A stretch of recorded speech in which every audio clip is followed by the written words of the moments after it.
The Air Canada Centre in Toronto, in the second of back-to-back nights of TV tapings in the country, was set to close the Canadian tour in the build-up to the No Mercy pay-per-view, and with SmackDown again set to have the big selling point match on the show, with Brock vs Taker getting top billing over Hunter vs Kane in the two title matches. The brand's second top match, with the crowning of the first SmackDown Tag Champions, was set to be determined tonight in the two semi-finals, kicking off with the first one of Edge and Mysterio against Simmons and Devon, with Rey and Edge going over to advance to the pay-per-view, and with the company looking to generate more mainstream media buzz to boost numbers since the start of the new TV season last month. The big story of the week saw rumors flying around on a potential massive shoot fight being negotiated by WWE for Lesnar against heavyweight boxer Lennox Lewis, coming just months after Lewis's victory over Mike Tyson in the highest-grossing boxing fight in pay-per-view history, to potentially set up the blockbuster Lesnar vs. Lewis fight for as early as February 2003 in Las Vegas,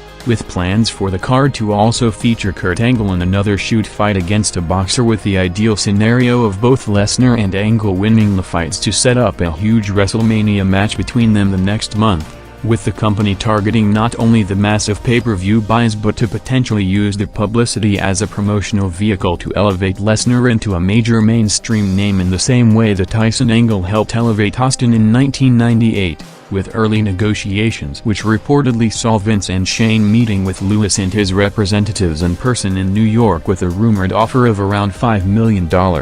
being halted, with Lewis already having 3 fights scheduled for 2003 to potentially set it up for a later date over the next year, and with the Hell in a Cell at No Mercy said to be the blow-off match of the Taker-Lesnar feud. A change was officially made during the week, with Taker taken out of advertising for the SmackDown brand's upcoming Rebellion pay-per-view on October 26 in the UK, changing the originally promoted headliner of Lesnar vs Taker to Lesnar vs Edge, while adding Booker as the top name to replace Taker on the event and the European tour in general, signaling on Taker about to be written off television until the 26th to both heal from several injuries before WrestleMania season and to be at home with Sarah, who was used in the Lesnar storyline recently, about to give birth in the next month, with SmackDown closing the first half hour with the follow-up of the Guerreros setting up Benoit for a backstage attack last Thursday, seeing Eddie putting on a trademark showmanship performance trying to convince Benoit that it was Angle in the build to the hyped tag match later tonight,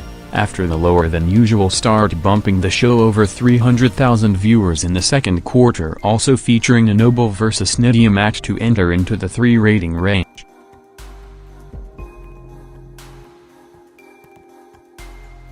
After the past 3 weeks of seeing stronger-than-usual viewership spikes half an hour in at 8:30 p.m. to bring up a possible connection to some crossover Friends audience tuning into UPN after the show ends on NBC, this week with Friends going off the air with over 26 million viewers, while the show still picked up in the third quarter, it was more in line with the usual constant first-hour climb to gain 200,000 viewers, featuring a Kidman vs Cena match going 6 minutes, with Cena after initially being put over strong in matches against Angle and Jericho to start his main roster run before losing steam back to rookie lower card status, coming out in a different demeanor to both cut his first promo and work his first major TV match as a heel, including the Toronto crowd starting the first Cena Sucks chant on WWE television to see him going over to start the run, and a second chance to establish himself as a regular main roster performer, with SmackDown continuing the hype to Hell in a Cell with a show-long build to the decision regarding Taker's cast in the match,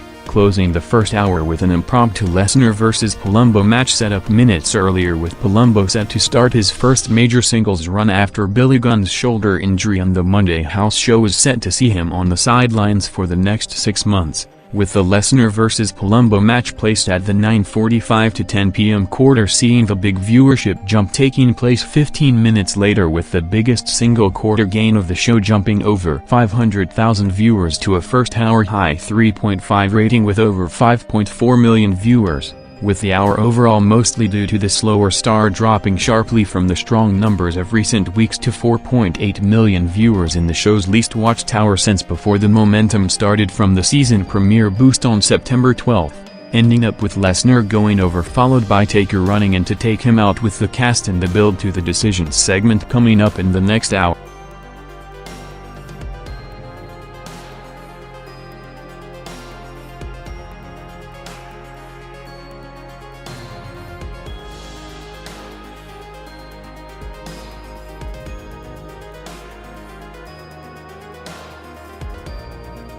with the Torrie-Dawn Angle doing above-average gains in recent weeks in an almost permanent formatting, placing them to open the show's final half-hour regularly in the past month. The Torrie program continued with their main segment along with the background triangle angle of Al Wilson building throughout was placed half an hour earlier at the top of the hour, quarter at 9 p.m., teaming with Rikishi and Matt Hardy in the mixed tag match, going 4 minutes to maintain the strong jump for the Lesnar-Palumbo match along with an additional gain of over 300,000 viewers, coming with the integration of more episodic storylines into the products on both brands headed by the build-up to the 2 world title matches on Sunday, with the company after making a creative switch to balance the writing regimes by sending Hayes to Raw and Pritchard to SmackDown, adding another experienced wrestling head to the mix with Terry Taylor after working on a trial run in recent weeks, being officially hired as a full-time road agent starting at No Mercy to make his return to the company for the first time since October 1999, with Taylor at the time looking to have burned the bridge by refusing to sign a new contract clause as part of a new policy implemented by McMahon days after the shocking jump of Russo and Ferrara to WCW, with him instead joining them weeks later, with SmackDown growing at an accelerated pace in the second hour to see it averaging 1 million viewers more to 5.8 million overall, with WWE immediately after the show also set to see the return of its 3-hour Thursday night block with the premiere of the 3rd season of Tough Enough set to debut on MTV at 10 p.m., running down the No Mercy pay-per-view card in 3 days, followed by Benoit and Angle in the follow-up segment to Eddie denying the Benoit attack earlier, hyping the top match of the night coming up next.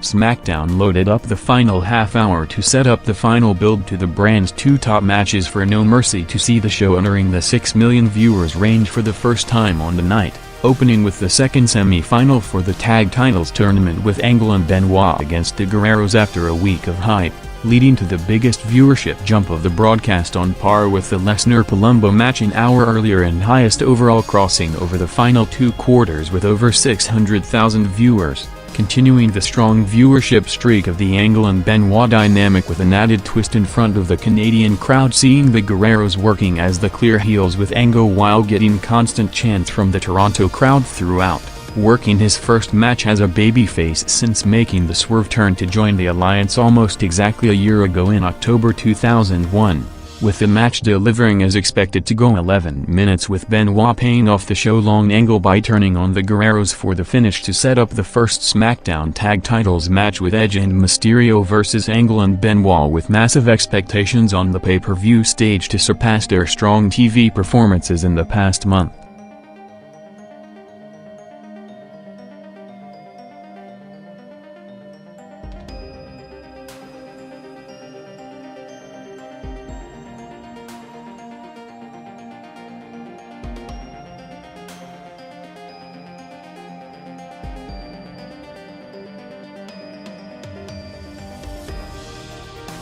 Minutes after the finish of the tag match, SmackDown took its final commercial break at 9:51 p.m. with Stephanie on the way to the ring to announce the Taker cast Hell in a Cell stipulation in the final segment, building up the Lesnar vs. Taker match starting with 6 minutes left in the show, announcing that Taker will be allowed to use the cast in the cage to peak the broadcast in the final quarter for the second half of the Guerreros vs. Benoit and Angle tag, followed by the Taker-Brock show closing segment with a 3.9 rating and over 6.1 million viewers, with the full show on the night not helped by one of SmackDown's strongest markets in Detroit preempting the show on Thursday, ending the 6 million overall streak at 3 consecutive weeks to see it dropping from the recent high average to 5.3 million viewers, seeing Taker running in to end the show by leaving both Heyman and Lesnar bleeding to hype a violent match on Sunday.